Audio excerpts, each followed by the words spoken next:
رمضان كريم، كل عام وأنتم بخير.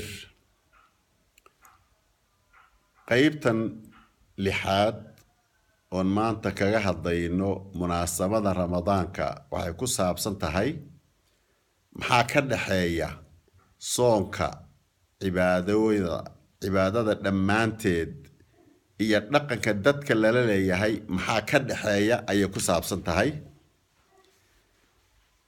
run ahaan marka la fiiriyo diinteenu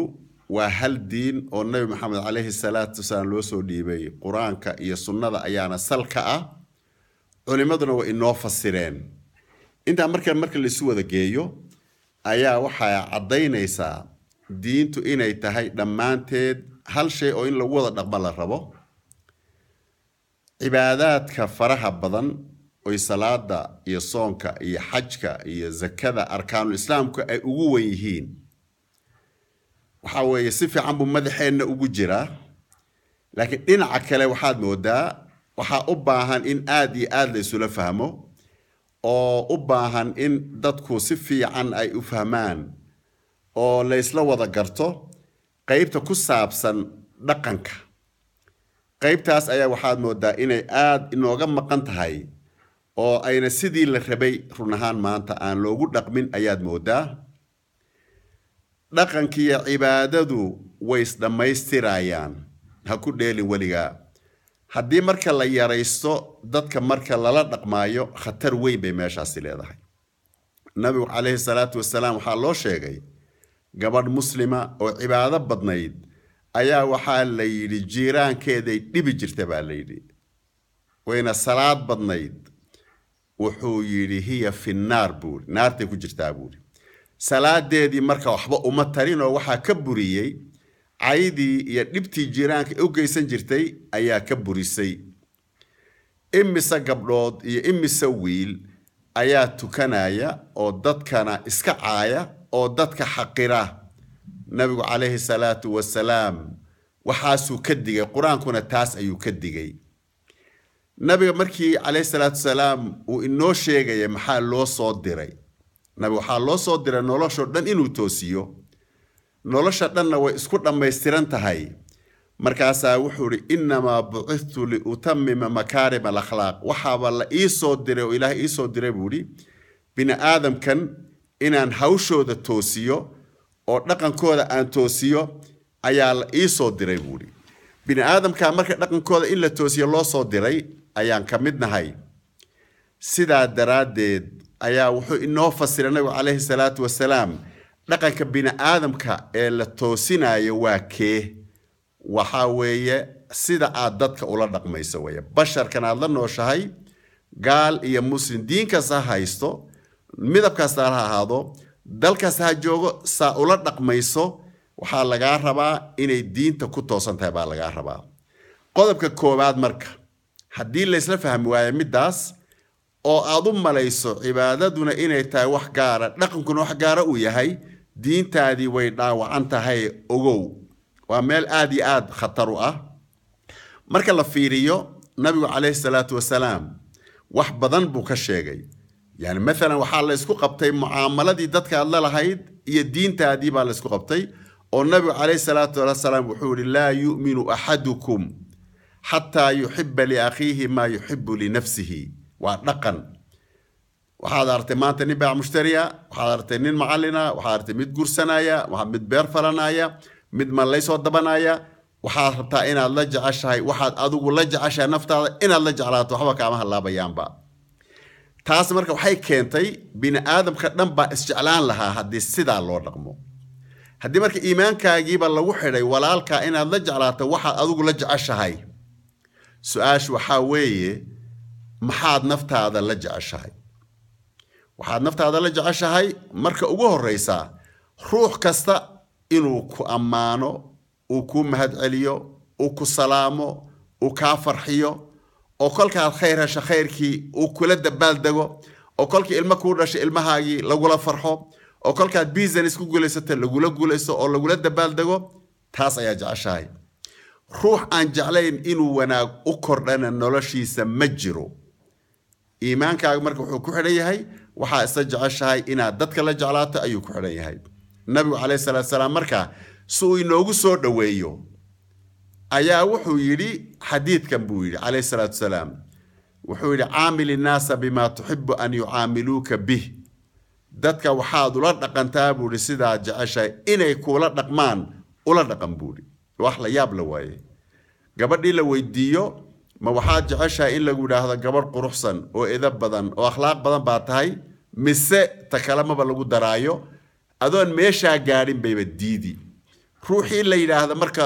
wiil xun oo fool xun oo saqajaana oo akhlaaq baa tahayna ma yeelaayo marka waa in la yidhahdo dadka dhammaantiin waad quruxsantihiinoo dadka ilaahay baad ugu quruxsantihiin maxaa jira dadkoo dhan baaba quruxsanoo ilaahay wuxuu yidhi waxaa laydiin abuuray fii axsani taqwiimin sida ugu quruxsan baa laydiin abuuray marka ruux fool xun miyaa jira maya inaad marka caydo lama rabo midab miyaad ku cayi kartaa maya midab walba waa quruxsan yahay saa daraaddeed ilaahay subxaanahu wa tacaala marka nabiga wuxuu ku ammaanay wa innaka la calaa khuluqin cadiim baa la yidhi akhlaaq weyn baad leedahay sayiduna caaisha markii la weydiiyey oo la yidhi almuminiin nabiga akhlaaqdiisu maxay tahay waxay tidhi kaana khuluquhu lqur'aan qur'aan socda ayuu nabigu ahaa bay tidhi idan nabiga calayhi salaatu wasalaam akhlaaqdiisa qur-aankaa sheegay waa lagu ammaanay almuminiin zawjatuhu wa ummunaana way fasirta waxay tidhi qur-aankan waxaanuu sheegi oo dhan ayuu nabigu ku dhaqmi jiray akhlaaqda laga rabo ruuxa muslimkaana waa kaas waaye marka la fiiriya marka guud ahaan calayhi salaatu wasalaam suu dhaqmi jiray qur-aankaas ku dhaqmi jiray kaasaa loo soo diray innagana kaas ayuu inoo dhiibay nabigu marka wuxuu ilaahay uu ka rabaa bini aadamkao dhanna laga rabaa inaan ku wada dhaqanno oo nabiguna diintan u rumaysnaa innagaa laynoo soo dira haddana innagiina diintan aan rumaynay waxaa marka la rabaa marnaba inaan akhlaaqdaa xun lala imaanin oo nabigu wuxuu yidhi dadka aniga idinka iigu kiin dhow waa dadkee yaa iigu dhow bini aadamka dadka iigu dhow wuxuu yidhi kuwa ugu akhlaaq badan waye axaasinukum akhlaaqan dadka ugu akhlaaq badan baa aniga iigu dhow buu yidhi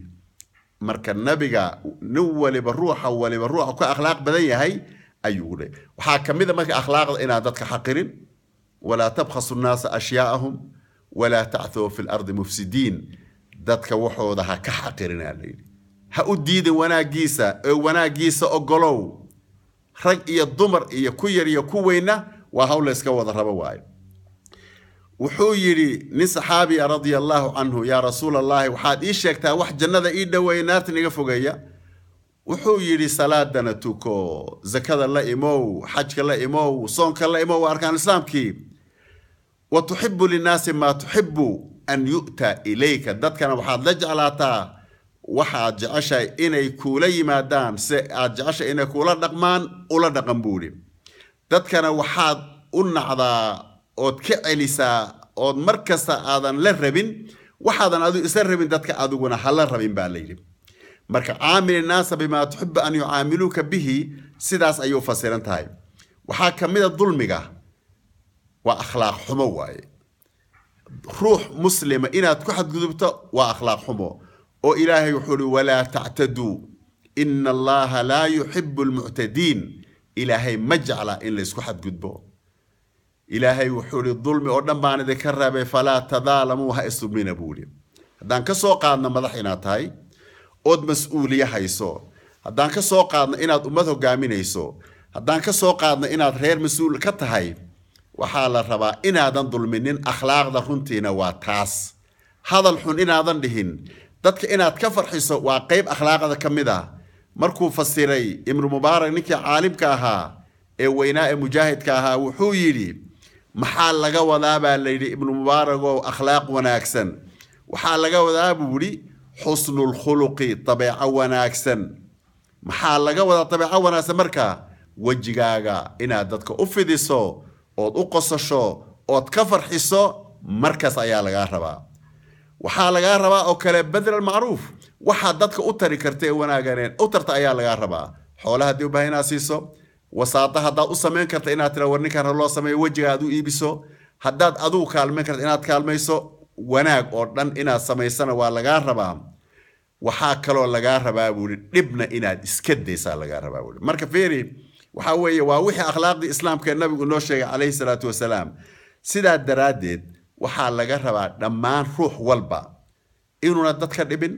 وناقن أسمايو وجي سمرك الأركان نددك وكفر حيايا لقربا مرر بدن أضو حناقسن بتقول يا إيمانيسا مركاسا waxaad ku qaylin xaaskii iyo caruurtaad ku qaylinaysaa waxaad dhigta salaada aad tukanaysaa in laga aqbalo oo intani ka burisaa suuragal maxaa jira dhibta oo dhan baa la yiri iska dhaafa hadii dhibta la dhaafi waayo salaadaadii ayaa ka kac noqonaysa oo ilaahay wuxuu san yeelaynin laba islaam kala jira hal baa jira khayrka oo dhan baa marka meel lagu soo ururiyo waxaa la yiri aamil الناس بما تحب ان يعاملوك به مثلا maanta dalbaad madaxu tahay maxaa jeclaan lahayd madaxweyne waxa jeclaan lahayd in lagu yiraahdo fiican baad tahay oo lagu kaalmeeyo oo garabkaaga la istaaga ayaa jeclaan lahayd haddii aad adigu macallin tahay arday inuu ku ixtiraamo ayaa jeclaan lahayd haddii aad shaqaale xukunto shaqaaluna ka dambeeyaa jeclaan lahayd adiguna waxa laga rabaa inaad saas oo kale samayso bil Ramadaan baa lagu jiraa dadka fitanta wada waxa la rabaa soonkooda lama aqbalayo ilaahay ma yeelayo dadka buuqa dalka ka wada ilaahay fitantay wadaan ma yeelayo dadka xaasaskooda dhibaya gabadh iyo wiilba waa isku mid ee guryaha dhibta ka taagan soonka way dhibaysaa soonkaas ajirkiisa bay naaqusin ama isagoo dhan bay burinaysaa saa daraadeed nabiga calayhi salaatu wasalaam saa inoo sheegay inaan ku dhaqanno ayaa la inaga rabaa taasaa waxay inoo keenaysaa si wanaagsan inaan isula noolaano maanta inaga xarb heliyaan ka soo baxnay dagaal weyn baan ku jirnaa waxa la rabaa dadku inay iswada cafiyaan dadka maslaxada guud duminaya cafiskooda lama aqbalayo cidna ma cafin karto maxaa yeelay danta guud xoolaha dadka xada isagoo mas'uula dadka dulmiya caruurta dhimanaysa xoolahooda dadka boobaya dadka inta dadku ku duulaan dadka dilaya dadka xumaynaya ee danta guud dhibaya soonkooda lama aqbalayo ilaahay ma yeelayo maxaa jira soonka waxa la rabaa islaamkii baa ku yiri iska dhaaf dhibta ina iska dhaaftaa la rabaa dadka marka soomaya iyo kuwa xajka aadaya iyo kuwa intay ummadda dulmiyaan soo umraysanaya waxa u wanaagsan in umradana iska dhaafaan xajkana iska dhaafaan maxaa jira xoolo xaraana xaj lagu xaajiyay ilaahay ma aqbalayo روح مسكينة أو دمنا وحيسي روحي قاتل إلهي ما أقبلها حجكيسة سادراد إلهي دين كان وحلبو أو لما كلاها أو إلهي وحوري قل إن صلاتي ونسكي ومحياي ومماتي لله رب العالمين بو إلهي دي صلاة يصون يوحك صوت قبانيسو هبيني مالات قبانيسو مركا اللي سوى ذا كينو شقاك صوت لقبانايو عبادة إلهي ليه هوي إلهينا لبا عبادة مكاليه inaad dadka u qosasho oo u faraxdo inaad tukato labadaba ajir baad keenaysaa gabadhii salaada badnaydna nabigu wuxuu yiri finnaar weeye maxaad u maleen ruuxii ruux dila oo xoolihiisa booba maxaad u maleen ruuxii caruurtiisa dila maxaad u maleen ruuxii dadka kala dila ruuxii ummadda maslaxadeeda dumiya maxaad u maleynaysaa waxaasoo dhan waxaa la rabaa akhlaaqdeena iyo cibaadadeena waa hal diin inaan isku qaban ayaa la rabaa oo markaas aad xusato markaad gaftaba aad u tooba keenta ilaahay toobad way furan tahay ruux aan tooba keeni karin maanta malaha intuu nool yahay waxaa marka la rabaa ilaahay toobadana wuu aqbalaa ilaahay toobada ruuxii tooba keena wuu ka yeelayaa toobadaasna markaasaa dembigu galo dhanna markaasaa ilaahay ajru ku siinayaa laakiin haddaad ku sii socoto ilaahay cibaadadaadiina waad khasaartay dadkii iyo sumcaddiisiina waad khasaaraysaa marka waa khasaare aakhiro iyo mid adduun nabiguna wuxuu yiri dadka iigu dhawaa dadkee waa dadka ugu akhlaaq badan buuri anaana idinku akhlaaq badan aniga iraaca waa sida calayhi salaatu wasalaam waxaan ku soo khatimayaa ilaahay subxaanahu wa tacaala ramadaankan 10kii dambe ayaan ku jirnaa waxaa way 10kaa dambe waxaa la rabaa ugu yaraan inaynaan dhib geysanin cibaadadana aan wadino طبعا waxaa marna auna ilaahay aqbalaynin in inta waajib laga tago lagu mashquulo hawl kale ilaahay ma yeelayo hal cibaadaysto salaatul layl hal tukado laakiin waajibaadka ummaddu ay leedahay iyo waajibaadka dadku ay ka rabaan xaq ilaahay iyo xaq dadkuna intaba in la fuliyo ayaa la rabaa ruux intuu xaloo dhan tukanayay shaqadiisa ka soo daaha عبادة دي سلامة أقبلها لأنه إن عاود أن تكتنا والسنة ويفي عنت إن تكتد لكن مركي السنة ناس أتكنيس أضم ليسو واجب أتكتك إلا أقبلها إلى هي كامية لا وحال الروا وحوجهري وواجباتك مركز السنة إيمانيسا صلاة الليل كا شقادة إيه صلاة الليل كإلا إسلوى ذا على الروا on minna gaar loo samaynin waxaa la rabaa awlawiye in la siiyo oo loo dadaalo caruurta iyo dumarka in loo dadaalo ayaa la rabaa waxaa la rabaa ramadaan baa lagu jira inaan la iskhayaanin oo been guryaheena iyo xafiisyaheena iyo shaqadeena aan been ka ilaalino sidaas ilaahay soonkeena ciibaadena ku aqbalaya. Assalaamu calaykum waraxmatullaahi wabarakaatuh.